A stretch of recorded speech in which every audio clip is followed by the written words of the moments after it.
Hola, buenos días. Soy José Antonio Mezlau, director de la Escuela Internacional de Líderes Caninos, Grupo Yacún. Hoy nos encontramos con un gran amigo y colaborador, Carlos Barreto. Hola. Experto en programación neurolingüística, PNL y oratoria. Y bueno, ¿qué nos traes, Carlos, por aquí? ¿Cómo estás? ¿Cómo te encuentras, Muy bien, amigo? estupendamente. Hoy aquí en Valencia, en el Espai Rambleta, en un parque que para mí tiene una especial connotación porque es uno de esos sitios donde yo vengo a reflexionar, a conocerme un poquito más. Muy bien, hombre. Carlos, háblanos de qué importancia tiene el lenguaje en la comunicación. El lenguaje en la comunicación es evidente que tiene un peso muy importante. Tanto lo que es el lenguaje verbal, aquello que decimos, como el lenguaje no verbal. Entre otras cosas porque cada palabra tiene un componente fisiológico. Cuando pensamos en azul, por ejemplo, estamos pensando en nuestro azul y crea nuestra realidad. Con lo cual nuestro lenguaje, cuando comunicamos a los demás, tenemos que modularlo también dependiendo de qué es lo que queremos decir. Por ejemplo, cuando tenemos que comunicar a un público que no nos conoce, podemos hablar, digamos, de una forma más estructurada, más seria. Mientras que si nos dirigimos a un público con el que ya tenemos una comunicación, que nos conoce, tenemos un tono más informal. Y eso crea también nuestra realidad interna. El lenguaje sirve para comunicarnos hacia los demás, tanto verbal como no verbalmente, y también sirve, y eso es lo más importante, para comunicarnos con nosotros mismos y de esa forma llegar a conectar con los demás. Muy bien. Entonces, para poder mejorar nuestro lenguaje y nuestra forma de comunicarnos, existe una herramienta muy interesante que es la PNL, ¿verdad? La programación neurolingüística. ¿Nos puedes hablar un poquito sobre esto? Sí, la programación neurolingüística es una herramienta que nace de la observación de personas que hacían las cosas de forma excelente. Programación, evidentemente, es todos aquellos programas, todas aquellas estructuras que desarrollan nuestras conductas a nivel cerebral, evidentemente, neurológico, nuestro sistema nervioso, nuestro cerebro, nuestros nervios, y lingüística, las palabras, la forma en la que estructuramos los programas dentro de nuestro sistema nervioso. A mí la PNL también me gusta decir que no solamente es programación neurolingüística, sino también pensamiento no lineal, una forma de pensar con todo el cuerpo y de comunicar con todo el cuerpo. Con lo cual, en la programación neurolingüística también entraría la comunicación no verbal. Exacto. De hecho, nosotros, cuando pensamos una palabra, nos creamos primero una realidad interna. Y esa realidad interna nos crea un estado interno, una fisiología. Y eso es lo que vamos a demostrar a los demás. Si uno está a disgusto con algo, lo va a poder expresar de voz de una manera. Sin embargo, el cuerpo va a decir otra cosa, va a estar retraído, va a estar con una posición. Y esa comunicación no verbal llega directamente al subconsciente de las personas que nos están escuchando. De hecho, yo siempre digo que tienes que pensar en amor para poder comunicar amor. Entonces estamos hablando de que también en la programación neurolingüística están implícitas las emociones. Exacto. De hecho, la programación neurolingüística es una herramienta para conocernos a nosotros mismos y por lo tanto trabajar también nuestras emociones desde el pensamiento y desde nuestro trabajo interno, desde lo que te he dicho antes, pensamiento no lineal. El pensamiento no solamente es neuronal, también tiene mucho que ver con nuestras hormonas y nuestras emociones.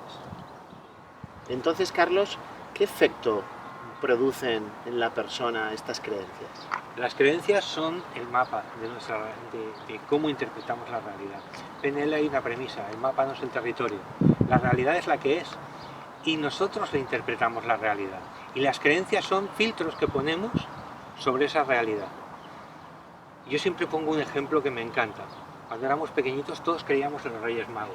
Yo creía en los Reyes Magos y entonces Y yo decía, Me encantaba, me sí, encantaba. a que te decían, pórtate bien porque si no los Reyes Magos no te traerán regalos, a que modificaban tu conducta. Totalmente, o sea, me mantenían alerta, apasionado, nervioso, estresado, vamos, me provocaba de todo, ilusionado, y no podía ni dormir, en fin, la verdad es Pues que así, era algo muy bonito.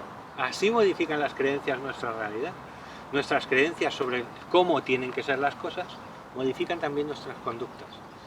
Por eso las creencias son tan importantes y trabajar las creencias puede cambiar nuestra vida y sobre todo la de otros. Porque nuestro contacto con los demás, dando una creencia de amor, por ejemplo, siempre va a ser mucho mejor que una creencia de reserva sobre los demás. Podemos tener un contacto emotivo, cariñoso, y siempre va a ser más productivo. Es mi creencia y siempre procuro dar cariño y protección. Y es mi creencia. Y eso modela mis conductas, en mi contacto con los demás, con la comunicación desde el corazón. Con lo cual, nuestras creencias pueden influir positivamente y negativamente, lógicamente, en el entrenamiento y la educación de nuestros perros. Por supuesto, si yo tengo una creencia que me limita entre lo que yo creo que puede hacer mi perro o yo puedo hacer con mi perro o en mi día a día con él, siempre me voy a comportar limitando su potencial de crecimiento. O también, por ejemplo, en lo que es un perro, Sí. ¿no? Por el tema de las creencias en que el perro es un ser que se comporta de esta manera determinada y probablemente eso sea tu propia creencia que has establecido desde tu propia experiencia. Claro, lo que te decía antes, es tu y mapa. conocimientos. Tu creencia crea tu mapa y tu mapa te dice que ese es el camino que tienes que seguir. Una cosa, yo he tenido perros y siempre les he querido muchísimo. De hecho, mi primer perro, el Berlín, para mí fue un gran amigo, pero no era mi hermano. Y a veces los humanizamos y le estamos quitando al animal, y esa es mi creencia, un gran potencial de amor. Por lo que comentabas sobre la creencia de los Reyes Magos, que me ha parecido graciosa, simpática y la verdad es muy real, ¿no? Quiero aportarte yo, en el mundo de la convivencia con perros, es verdad que hay personas que simplemente por la manifestación que un animal, un perro en concreto, ante una situación genera una agresión, un gruñido, una señal de comunicación, a partir de ese momento, en función al mapa mental de esa persona, Sí. Interpreta eso como que es un perro agresivo. Y si la circunstancia en la convivencia surge 2, 3 o 4 veces, automáticamente te das cuenta como esa persona etiqueta a su perro de agresivo. Y simplemente eso es un animal que se está queriendo comunicar. Pero ahí hace mucho daño el tema de la creencia, porque condiciona ya mucho y limita mucho a que ese animal evolucione como ser. Sí, de hecho, la creencia, una vez nace, nos obliga a desplegar una serie de conductas para validarla, para que esa creencia se cumpla. Con lo cual, si piensas que tu perro es agresivo, desplegarás conductas que refuercen esa creencia. Efectivamente. De hecho, vienen a la escuela mucha gente ya muy condicionada y pensando este tipo de creencia, y te das cuenta que es muy fácil desmontarla permitiendo que ese animal se muestre tal y como es, muestre esa motivación interna que tiene, que muchas veces es realmente ganas de comunicarse. Exacto. Al final, postre, los animales también se comunican de forma no verbal y con su propio lenguaje. Carlos, si la gente quiere saber y conocer más de ti, ¿dónde puede encontrarte? Pues me puede encontrar en WinHealing. A partir de ahí, winhealing.com tiene todos los datos para contactar conmigo. Muy bien, Juan Carlos, muchas gracias. A ti. Desde la Escuela Internacional de Líderes Caninos te damos las gracias por tu colaboración y sobre todo por tu apoyo. Gracias a vosotros.